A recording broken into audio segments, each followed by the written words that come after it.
That's Fromer. Welcome to the Grueling Truth Radio Network. Today my guest is Harvey Fromer, the Ultimate Yankee Book. So tell us, how is it the Ultimate Yankee Book? Well, I've written 8 Yankee books and hundreds of articles and reviews, and I figured I would do one more big one. And I was in a way competing against myself to make this the biggest and the best ever, and the critics say it is. And my publisher did not want me to use as the title the Ultimate Yankee Book, but he grew to love it also. Excellent. So that's basically why it's called the Ultimate Yankee Book, and it's the Ultimate Yankee Book in many ways. I'm an oral historian, a professor at Dartmouth College, and I specialize in teaching students oral history. And through the years, as my being a sports author and journalist, I've interviewed many famous people. Some of the people are no longer with us, but their voices are with us, and many of them, those voices are in the book. Mel Allen, Red Barber, people like that, Bob Shepard, Tom DiMaggio, people like Ralph Halk. I don't know how many of these people are familiar to your listeners, but these are all people who were part of the Yankee heritage. Casey Stengel, Bill Skowron, I guess those are more familiar names. Mm-hmm. And I mix and match those with others I specifically interviewed for the book, and it forms a really wonderful component from my point of view. The book also has March of Yankee time, dates to remember from 1903 all the way through the 2016 season. 2017 hopefully will be on the drawing board if the book continues to do well. And there are all kinds of dates, what happened on a specific date, memorable moments in Yankee history. There's also a 150-question Ultimate Yankee quiz that I designed, questions and answers, and no peeking, please. and then I have a whole section on the legends, the leaders, and the luminaries, from Babe Ruth to Lou Gehrig to Joe McCarthy to Joe DiMaggio, etc. So the Yankees are a bit of a struggle for an author to go after, because the Yankees have been in more World Series and won more World Championships than any team in baseball history. They have 27 championships, 18 division titles, 40 pennants. All of these are major league records. And it's a franchise that some hate, but their fans are most loyal. So that's a long answer to your short question. Hey, it's all good. I was going to say, shoot, we love hearing that thorough answer that way. You know, fans can truly understand your love and your passion for the Yankees. What inspired that originally? I guess growing up in New York made me a Yankee fan. There's a real mystique about the team. And even me, who knows a great deal about the franchise, discovered things and packaged things better. They were originally the Baltimore Orioles. Most people don't realize that. They were brought over to New York so that there would be an American League franchise in New York.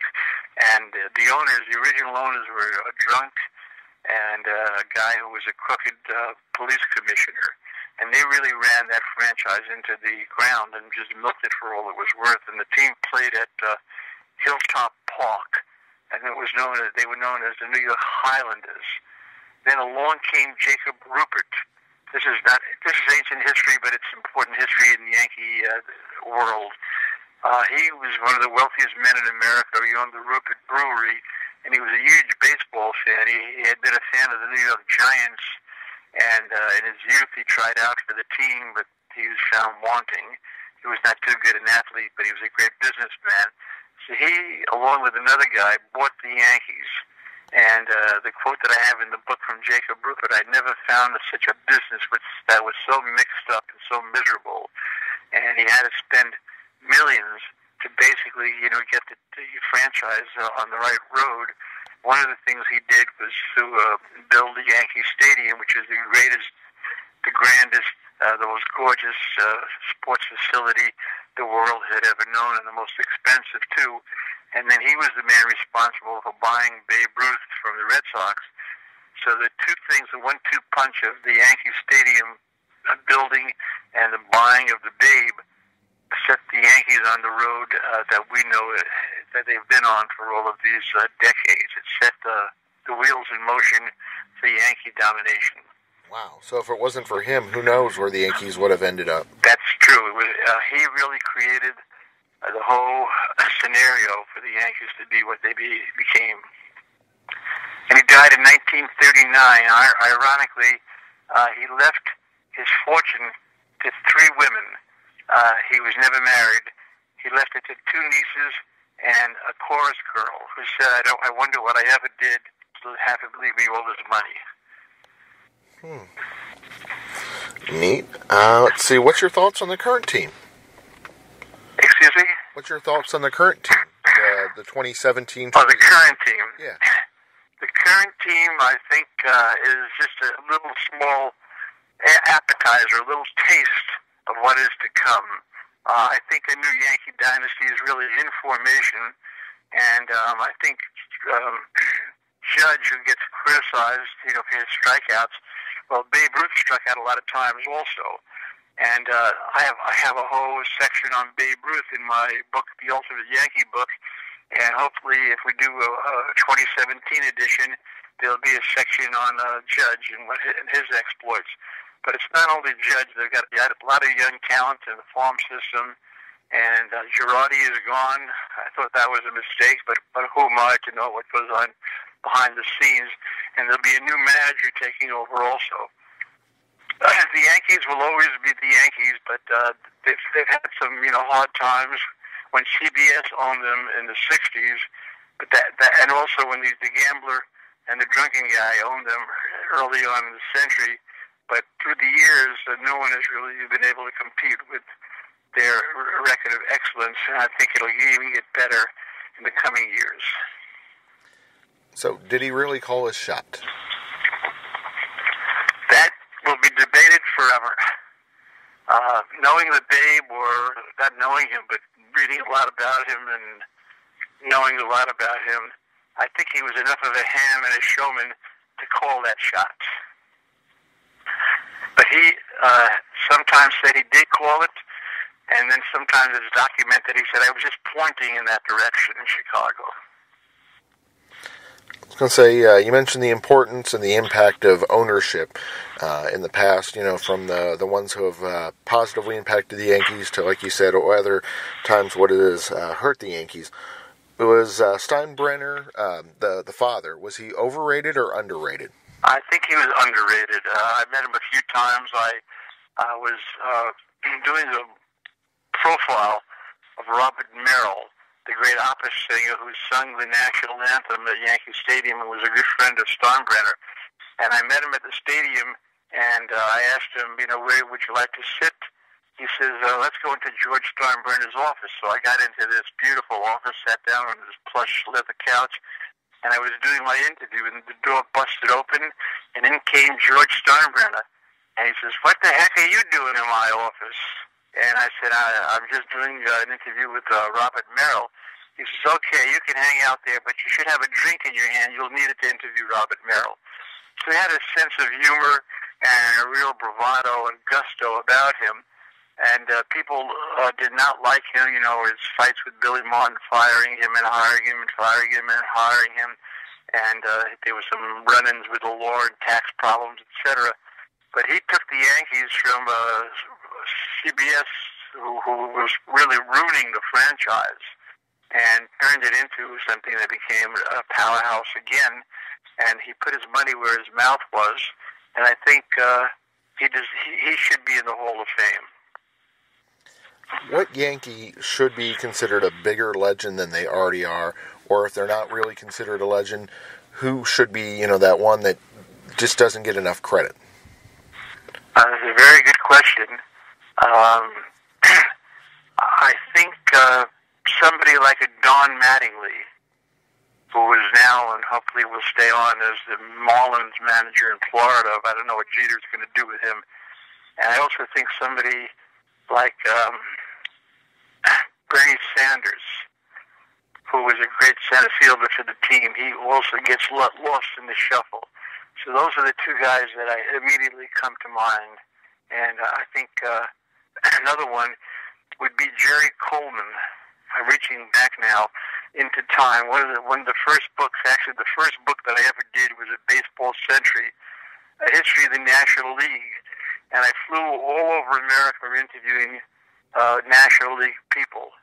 And I wound up in San Diego, and I interviewed Jerry Coleman, who had been a star second baseman alongside Phil Rizzuto back in the 1950s. But he also was an incredible war hero. He fought in World War II and also in the Korean War. He was a jet pilot. And he said to me, "I'll see you after the game. We can sit in the stands and we can talk baseball." He was such a gentleman and such an intelligent person and a person of such accomplishments. And he suggested I do a book on the old Brooklyn Dodgers, New York Giants, and New York Yankees in the 50s. And that book was New York City Baseball, 1947 to 1957, which really earned me my reputation as somebody, who wrote about the Yankees. And it's a long answer again to this question, but I think Jerry Coleman gets lost in the shuffle. He was an elite baseball player and a clutch hitter. That's my three. You mentioned, of course, how baseball players in that time period would end up serving for our country. The thing I never understood is why there are not more movies that incorporate that. I mean, talk about just an overall superhero kind of feel to it. They're playing America's pastime. They take a break from America's pastime to defend our country and then go back to playing the America's pastime. I just never understood why there's not that. Mm-hmm. Somebody, for example, that comes to mind immediately is Ted Williams, who gave up, so much of his career serving both in World War II and also in the Korean War as a fighter pilot. And then Coleman I mentioned, and there's many others. You make a very good point there, but I'm not a Hollywood producer, so I don't know why that hasn't been done. But it's an interesting point of view. Not many realize that Yogi Berra, who was one of my favorite all-time Yankees, landed at D-Day, and he was a machine gunner in one of those boats that landed early on, and he provided fire to the American troops that were landing at D-Day. Yeah, and that got lost in the shuffle. Exactly. Something like that would make some movie, yeah. Oh, my gosh, yes. Just a poor Italian kid, from St. Louis, stuck in the Army and being patriotic and caring about his country. He was really one of my all-time favorites, along with Casey Stengel. Yeah, that seems like one of those things, if someone was to make it up, they'd go, "Oh, no, that's too good to be true." And with it being true, it makes it even better. It just... Yeah. Wow. So who's the next big Yankee legend? I think Aaron Judge has to be in there. The guy is 6'7". He's an incredible fielder. He's a really nice guy, and he hits these tape measure home runs. He could be like the next icon for the team. And there are others also on that team, who line up. But he's bigger than life, just like Babe Ruth. But he's much more sedate and much more approachable than Babe Ruth was in certain ways. And he takes care of his health and his life. As Babe Ruth said, if I realized I'd lived this long, I would have taken better care of myself. And I have all these lines throughout the book. And as Casey Stengel said, when they fired him, "I'll never make the mistake of being 70 years old again." And he was 70 years old again. I actually interviewed him when he was a manager for the New York Mets, when he really, bounced up on his feet. And he was in his 70s then. And I came out at the old Shea Stadium. He was sitting in the dugout, and I had a letter from the National League that was sponsoring my book, and it said, "Please extend all courtesies to Dr. Harvey Fromer." He said, "I'm going to extend all courtesies. Here's my arm, and here's my hand, and here's my, So he said, "But I want you to help me, doctor. I hurt all over." I said, "I'm not that kind of doctor." He said, "I'll take any kind of doctor." Anyway, I sat with him in that dugout for 30 minutes or so, really getting, so many great stories. And these journalists, that he knew from the New York Times or the Post or the Daily News, they were coming by to try to get a piece of him. And he shooed them away like flies. He said, "Here with my doctor, leave me alone." So that was one of my wonderful experiences that I remember from a Yankee point of view. But all of that kind of stuff is in the Ultimate Yankee Book. It'll make a great Christmas gift. You don't have to be a Yankee fan to own it. You can give it as a gift to somebody, and I think it'll be a keepsake. I think the photos also make the book. Did you enjoy looking at the photos? Oh, definitely. I mean, it was some amazing... The publisher made the decision to print all the photos in black and white. I thought it was not a good idea initially, because I had so many great color photos. But they turned everything into this black and white, and I think it gives the book a very historical, artistic feel. And most of those photos were never seen before in a book. I was able to go to friends at auction houses and friends who were private collectors, and I also went to the Library of Congress, and plus I went to traditional sources, like Associated Press, and the Hall of Fame was very helpful in giving me photos. But there are shots there. There's a shot of Babe Ruth sitting at Fenway Park with little kids. I mean, that's just heartbreakingly beautiful. And there's a shot of Babe Ruth, bigger than life, just swinging a bat. And there's shots of Lou Gehrig in the book, of many of them. So it's something I think that really stands out. It's a couple hundred photos in the book. I agree with you. I mean, the black and white gives you the feel of being historical, plus just the Yankees in general. When you think of black and white, you think of them. Maybe, yep. I was wrong. I thought they really should have stayed with the color, but the black and white makes it very like a historical book. Exactly. And the book does not have a dust jacket. It's like a library book. The cover is the cover. Mm-hmm. And I like they use the right type for my name, big enough. Mm-hmm. Authors always wonder how big their name will appear on the cover, but it appears nicely there, Harvey Fromer. So who would you like to thank for the book? Thank? Yeah. I'd like to thank all the people that I've ever met who had anything to do with the Yankees, who were nice and cooperative and helped me, get what I got. And then what's next for Harvey Fromer? I got a few different projects that are pending. I never like to publicly announce what they're going to be because people are always listening and people try to rip you off before you get to it. Very true. But it'll be in sports. Oh, nice. And it'll be in baseball. Excellent.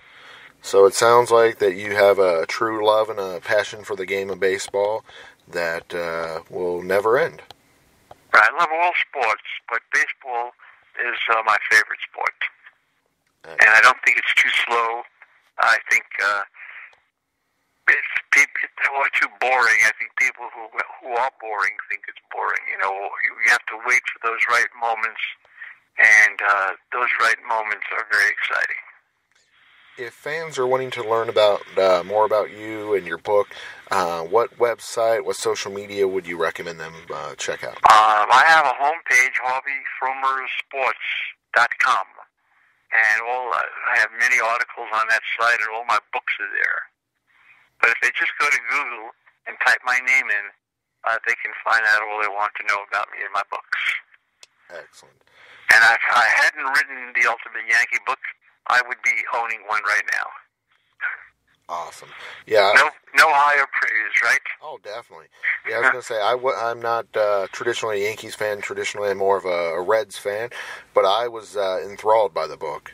I mean, it was just very captivating, learning the history of the Yankees. And, of course, the history of Yankees is the history of baseball. So it was quite exciting. And, I can relate to you when you were saying about how the Yankees were originally the Orioles, just like everybody gives the Reds credit for being the oldest franchise, but really we were sold to Boston and then sold to Atlanta eventually through Milwaukee. So we are, but we aren't. I know what you mean. That's true. But we'll see what next year holds for the Reds and what next year holds for the Yankees. That's also the fascination of baseball. Definitely. That we all look forward to next year. Exactly. And it sounds like there are nothing but good things in the future for the Yankees. Thank you, Harvey, for coming on the show today. James, thank you very much. You're a wonderful interview, and I enjoyed speaking with you. Excellent.